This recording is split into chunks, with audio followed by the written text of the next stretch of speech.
Ideological and political intolerance, even with the best and most sincere intentions, produces results that are the direct opposite of those intended. Mikhail Gorbachev. Mr. Gorbachev, tear down this wall. This past Sunday, in a shocking display of the darkest of ironies, young members of Jerusalem's ultra-Orthodox community were bussed to the Kotel in the Old City, the Western Wall, not to pray, not to take in the beauty and majesty of the Kotel in the main plaza, but to go directly to the out-of-the-way south side of the Kotel, a place that for some years has had a tradition of providing limited access to egalitarian worshippers, a family space where men and women, boys and girls from the conservative, Masorti, Reform, and other non-Orthodox Jewish movements, so that they could pray together in peace. The youths targeted the egalitarian worshippers, throwing dirty diapers, spitting at them, and drowning out their prayers and harassing them with loud cursing and taunting. The irony is that the incident took place on Tisha B'Av, a day of fasting and prayer in Judaism in memory of the destruction of the temple, the once central focus of Jewish existence, which is now only a wall, the Kotel. According to Jewish tradition, it was a catastrophe which was brought about because of toxic sectarianism, Jewish hatred of other Jews.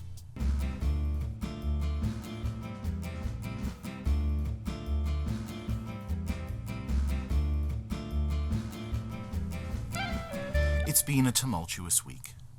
Ben & Jerry's ice cream has allied itself with BDS, the boycott, divest, and sanctions movement that seeks to delegitimize and destroy Israel by economic means. There's a lot more to be said on this, and we will be diving into it over the course of Shabbat. But suffice it to say that the Jewish world, together with other people of conscience, will be preferring Haagen-Dazs from here on in.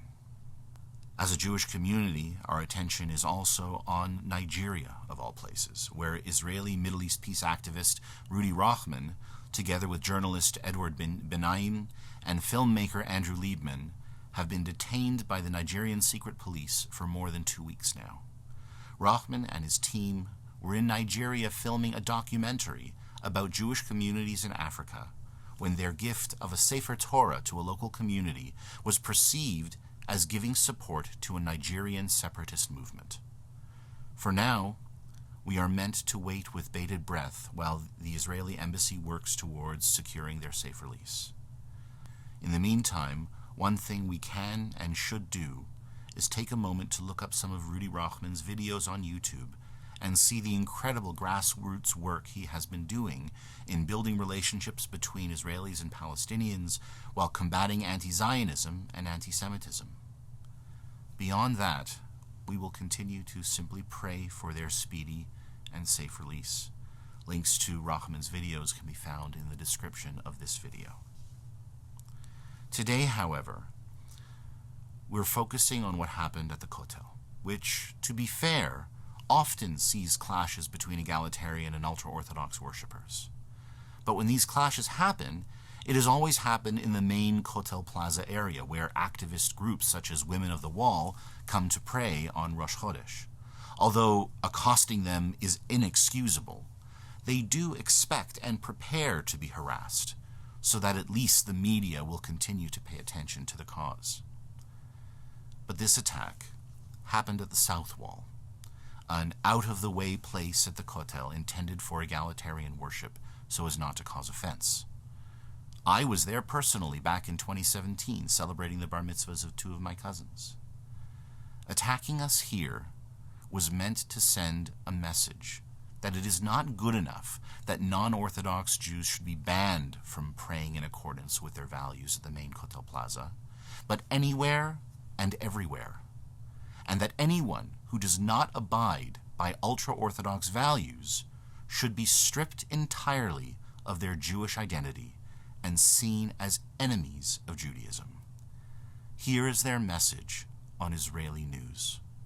Rabbi Halbertal, how do you react to the scenes that have come out from the Kotel last night and this morning and what Rakefet has just said? My point of view is that the reforms as a movement, not as a private person, they should be removed from the Kotel, from every everywhere in the Kotel. They are real traitors of the Judaism, of the Zionism. You saw in the last war, 200 rabbis supported the Arabs against the Jewish state. They are killing the Jewish soul. They are traitors that they have to be removed as a movement from everywhere. They love the Arabs. They have to be with the Arabs. Let them go to Gaza or to Jordan or to some place like this. They should be in the Western world. They don't believe in the Western world. They see it as an only place. They are coming there only for provocation. The reforms. Rabbi Halbertal, Rabbi Halbertal, I hate to cut you off. I hate to cut you off, and I'm going to give you a moment to continue. But the organization last night was, how much hatred? Well, I wanted to say that the organization last night was a conservative movement. It was not reform, Rabbi Halbertal. It makes no difference. The reform, the conservatives are almost the same in the eyes of the Orthodox, in the eyes of the tradition, the Jewish tradition. They kill both the soul of the Judaism. They don't prevent, they want to intermarriage with non-Jewish people. They are against the state. They are in favor of the Arabs. They like money and they like barbecuing in Miami Beach. They don't come to Israel. They don't want to fight here. They don't want to be in the army. Anti-Semitism, what you're saying right now. That's anti-Semitism, pure anti-Semitism, what you're saying right now. I can't even hear that. That's how you treat Jews? So that's how you treat Jews in Tisha B'Av? In the deep meaning of the Judaism, you are not Jewish at all. The man speaking here, words of hate, lies, and ignorance, is the former head of the office of the Chief Rabbi of Israel, Rabbi Dov Halbertal, an extremist who no longer represents the office of the Chief Rabbi, but is a voice within the ultra-Orthodox community who often shows up on Israeli news to defend perceived offenses on the part of some schools of thought within ultra-Orthodoxy. For context, here is Rabbi Halbertal back in 2018 commenting on the Pride Parade in Jerusalem. They want us as religious people to respect them, and it's not easy. It's not easy because all the phenomenon is against the Jewish values. It's against. Nobody can say that it's... In what way? They want... It's against the tradition, the Torah, against everything. Well, but, but what values? In the history can you specifically point to a value that it violates? It violates the Aseret HaDibrot, the Torah, the scroll. The basic, the basic commandments. It contradicts. Everybody knows it.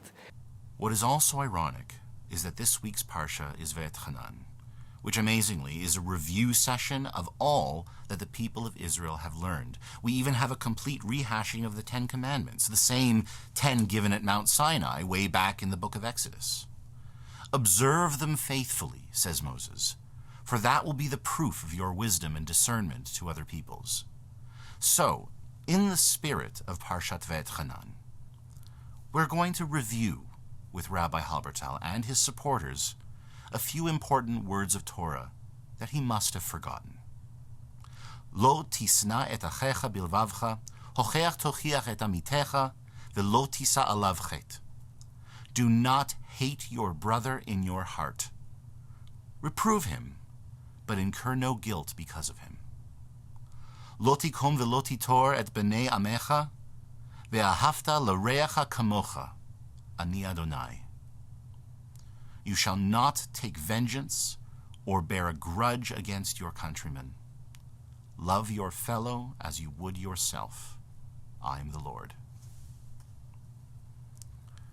Amar Rabbi Akiva, ze klal gadol b'Torah.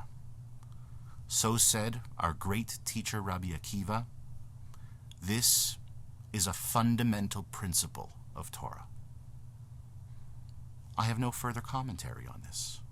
Eile mishpatim, these are mishpatim, simple, self-evident laws of decency, like do not place a stumbling block before a blind man, or treat all people equally before the law, regardless of wealth or status. As I prepare this Dvar Torah, only hours ago, Rabbi Eliezer Melamed, chief rabbi of Har Bracha, a respected voice within the ultra-Orthodox community, has spoken out, calling on the authorities in charge of the Western Wall Plaza to accommodate reform and conservative prayer groups at the south wall, saying, quote, "Orthodox and Haredi people who adhere to Jewish law and tradition need not be bothered by these groups which come to the western wall.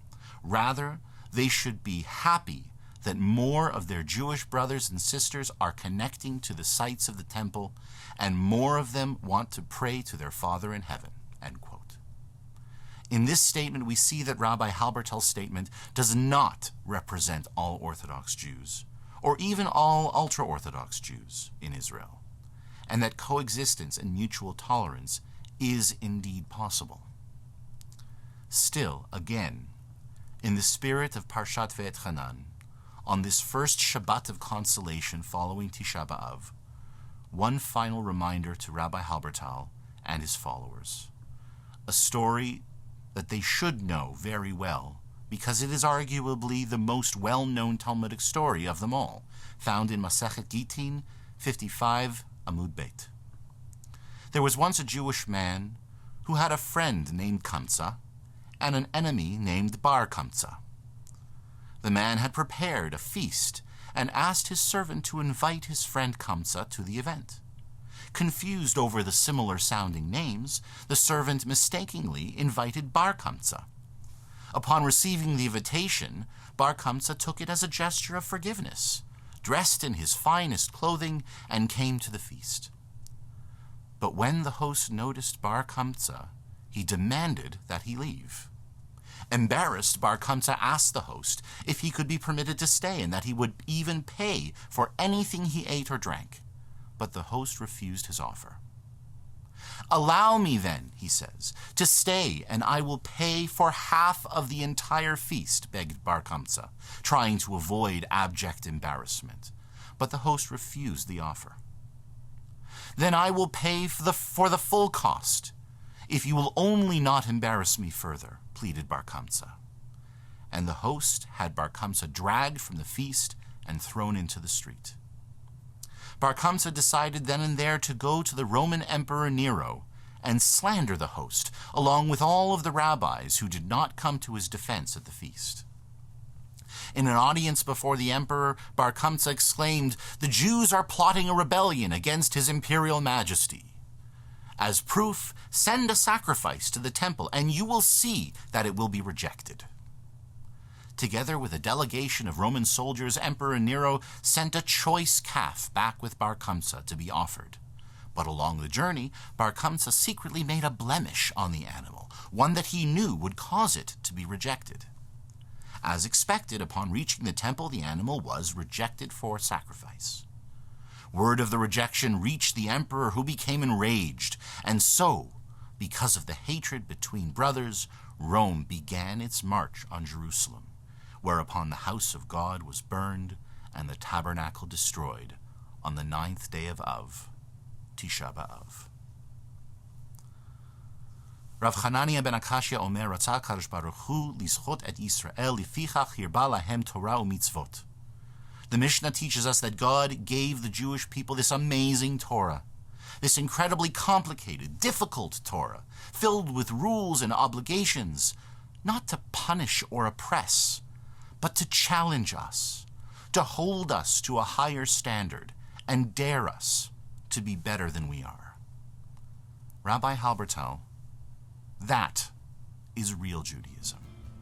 And you are welcome to come join us when you've decided to become religious enough. Shabbat Shalom.